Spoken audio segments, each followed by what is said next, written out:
안녕하세요. 그림일 가족 여러분. 오늘 화요일 아침. 네, 이렇게 아침마다 함께 나누는 하나님의 말씀들을 통해서 하나님에게 내가 얼마나 귀한 존재인지, 그리고 그 하나님의 사랑에 걸맞는 사람으로 내가 또 어떻게 살아야 하는지를 늘 이렇게 밝히 볼 수 있기를 간절히 기원합니다. 자, 오늘 저희는 예레미야 8장 우리 13절에서 22절의 말씀으로 함께 오늘 이 아침을 시작하도록 하겠습니다. 예레미야 8장 13절에서 22절의 말씀.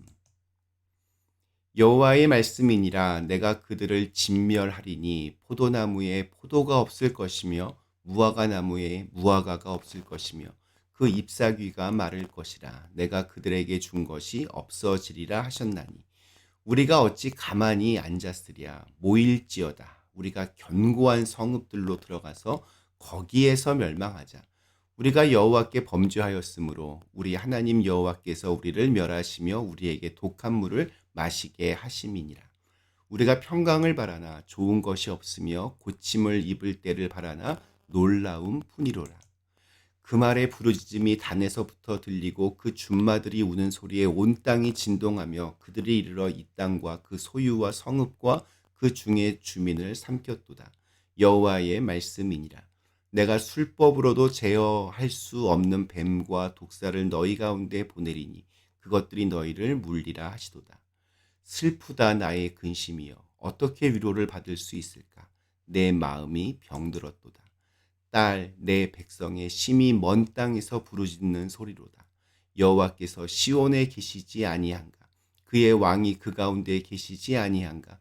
그들이 어찌하여 그 조각한 신상과 이방의 헛된 것들로 나를 경노하게 하였는고 하시니 추수할 때가 지나고 여름이 다하였으나 우리는 구원을 얻지 못한다 하는도다.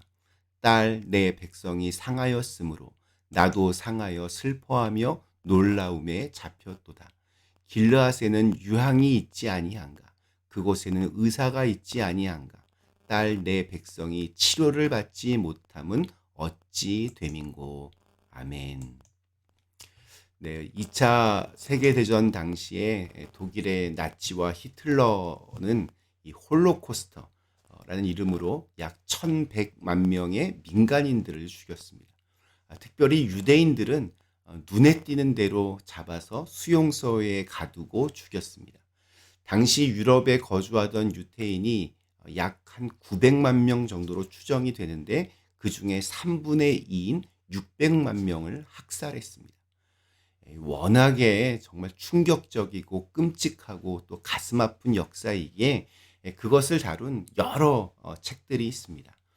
그 중에서 빅터 프랑클 박사의 죽음의 수용소라는 책을 신학교 다닐 때 필독서로 읽었던 기억이 있습니다.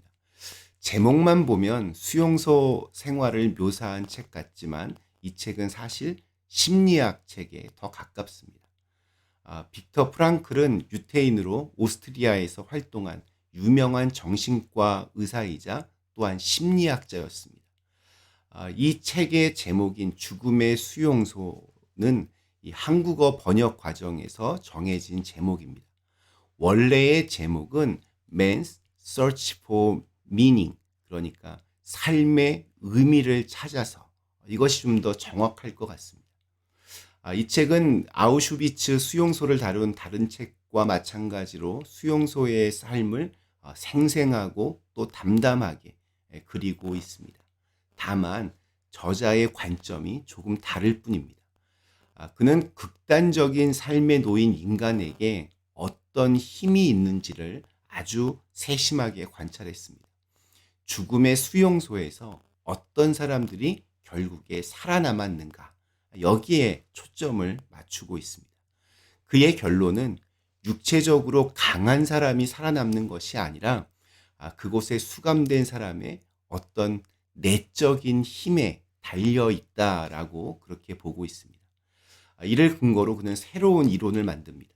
로고 테라피라고 하는데 이것은 헬라어 로고스, 즉 말씀에서 그 어원을 찾을 수 있습니다.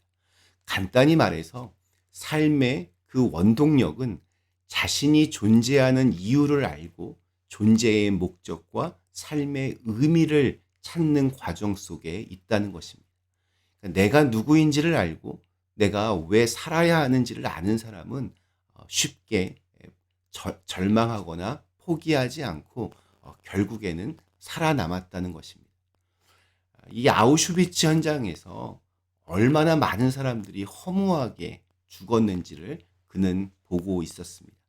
아무리 육체적으로 건강해도 자기의 가치를 잃어버리고 삶의 의미를 잃어버린 사람은 한순간에 모든 것을 포기하였습니다.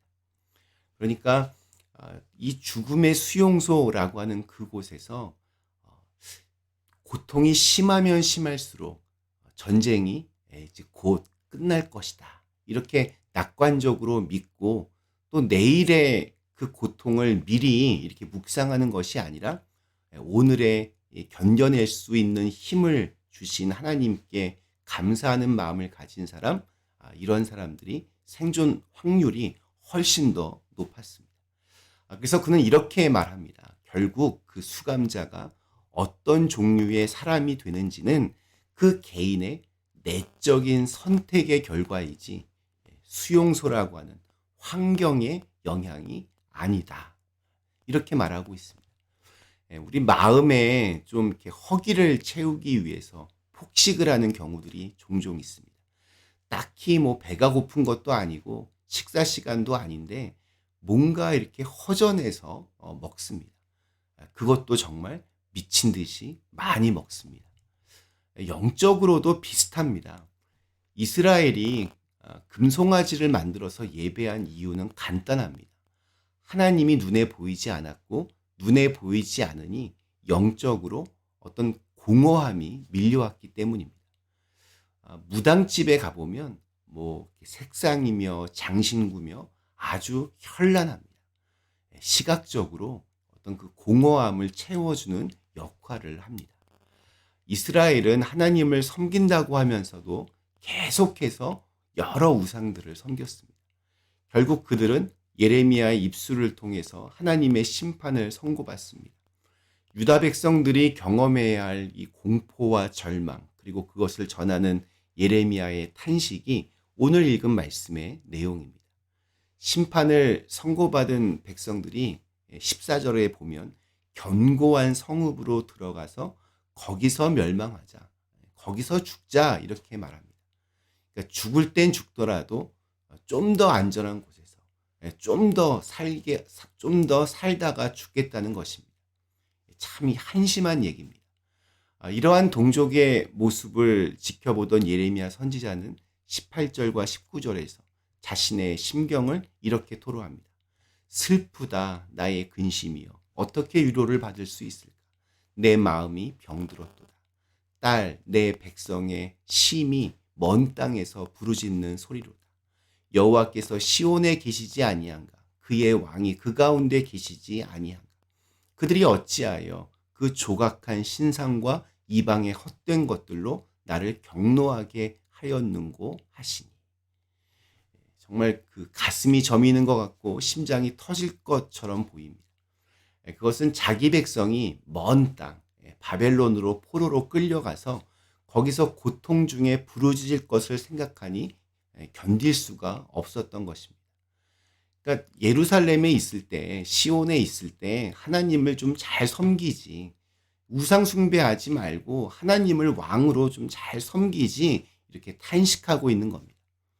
그래서 예레미야는 눈물의 선지자입니다.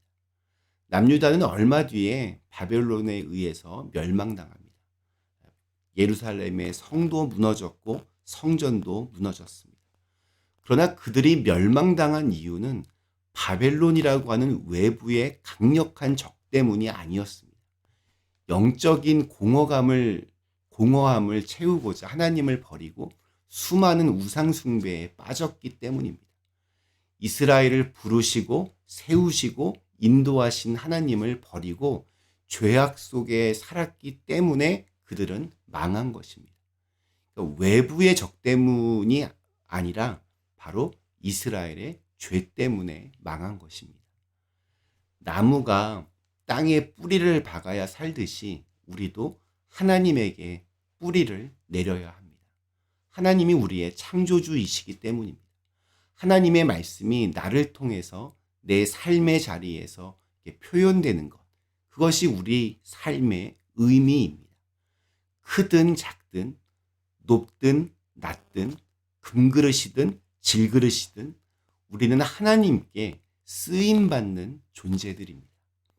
하나님이 나와 함께 하시고 나를 통해 일하신다는 사실이 분명하게 믿어지는 사람은 자신의 사명을 끝까지 붙잡고 그래서 그 어떠한 아픔과 고통 속에서도 견뎌낼 수 있고 또한 이겨낼 수 있는 것입니다. 오늘 우리에게 주신 하루, 나라고 하는 이 작은 존재 안에 우주보다도 크신 하나님의 사랑을 확인할 수 있는 은혜가 있기를 간절히 기원합니다. 잠시 함께 기도하시겠습니다. 전능하신 하나님, 우리는 늘 자꾸 다른 환경 탓을 합니다. 그러나 중요한 것은 내 마음이고 내 믿음입니다. 우리의 믿음 잘 지키고 하나님께서 주신 그 사명들 잘 우리가 수행하면서 이 땅에서 하나님을 위하여 또 내가 사랑하는 사람들을 위하여 정말로 아름다운 인생들을 살아갈 수 있도록 축복하여 주시옵소서. 예수님의 이름으로 간절히 기도드리옵나이다. 아멘.